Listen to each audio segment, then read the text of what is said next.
Welcome to another athlete feature interview, this time with Michelle Kinney. And Michelle, first off, thanks for joining us. Talk a little bit about your relationship with Progenics as an athlete in CrossFit. My first time to get exposed to Progenics was the 2010 games, and they had a big presence at the games, and I was like, what are these guys doing? What's their product taste like? Does it work? Does it do what they claim they say it does? And at the time, I had done very little supplements. I did a little bit of muscle milk from time to time just to get those calories in as I was training for the games. But Aaron at Progenics was just like, hey, you got to try this. This is way better than muscle milk. And I was like, okay, I'm sure that's why he works there. That's why he's saying that. But it came to be true. And after the games, after my performance there, they kind of touched base with me, and we created a sponsorship package for some of the athletes and to promote their product. And I liked it. I like the guys. I like what they believe in. And, I've used the product ever since. So talking a little bit about yourself as an athlete, for those who might not know you, what's your athletic background, and then talk about how you found CrossFit and what you do now as a CrossFit athlete. Okay, sure. I played softball my entire life, from, age 5 on. I was involved in boys baseball until it came the time where I had to, go play with the girls, kicking and screaming. But they found fast pitch softball and played competitively throughout, my life. My high school coach made me run cross country in high school, and I was good at it, and I had a talent, and ended up winning the state championship in high school for cross country. But I liked softball more. But as it turned out, I had all this attention from all these colleges track programs in terms of scholarships and, hey, come run for us, hey, come run for us. And I was like, no, I want to play softball. But I was really dead set on being and competing in the SEC, growing up in Memphis, and my dad went to Ole Miss, and my uncle went to Tennessee. It's a big SEC family, so I knew I wanted to compete in one of the best conferences, or the best conference in the country. And my avenue to do that was track. So I started out running track at Mississippi State and ended up having some injuries and switched to softball. And after graduating, I played a couple years of that women's semi-pro tackle football. And Wow. After that, during that, I found CrossFit.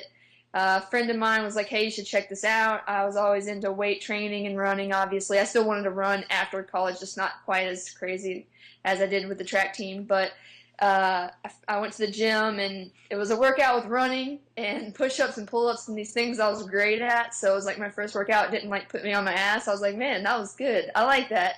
And so from then on, I kind of fell in love with the sport, just as most do when they try it out. And as I got better, I found that there was this thing called the CrossFit Games, and I spent nights with my laptop in my bed, watching the '09 games footage, because it just had happened. I started in September of 2009, started CrossFitting then. So the games happened in July 2009, so they had all these different articles and videos, and I watched Tanya Wagner totally kick ass, and I was like, I want to do that. And once I realized that there was this competition, I started pursuing that. I was still playing football, so I was trying to balance both. But after I won sectionals in 2010, I decided to hang the pads up so I wouldn't get hurt and pursue CrossFit a little bit more seriously. So it's been 90-0 since then. Yeah. So as far as the everyday life of a CrossFit athlete, kind of tell people exactly what that entails. Do you coach? What do you do for a living? How does it all work for you, training for a sport that requires a lot of dedication? Oh, absolutely. That's a great question, because I was a financial advisor when I found CrossFit. And when I started wanting to train to compete, I was fortunate enough to have a flexible schedule, but with the flexible schedule in that industry, you have a flexible paycheck. And I started feeling the hurt in the wallet area and had to kind of reassess what I wanted to do. I found myself at the gym more than meeting with clients, and I was like, well, let's see what I want to do with my life. And I was like, I'm going to work at the gym. That solves that. I work at the gym, train at the gym, and I helped CrossFit Bartlett along the way. I helped run the business side of it and coached there. I've recently left CrossFit Bartlett to pursue my own affiliate. So I'm looking forward to that.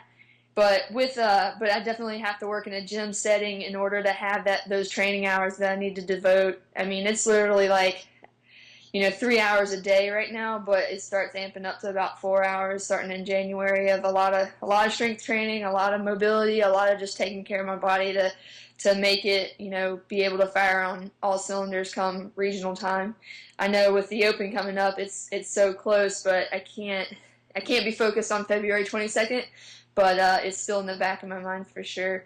But yeah, it's waking up, having breakfast, going to the gym, coaching classes. That's basically how I start my morning, with a lot of coffee. If anybody knows me well enough, they know that I'm a coffee lover.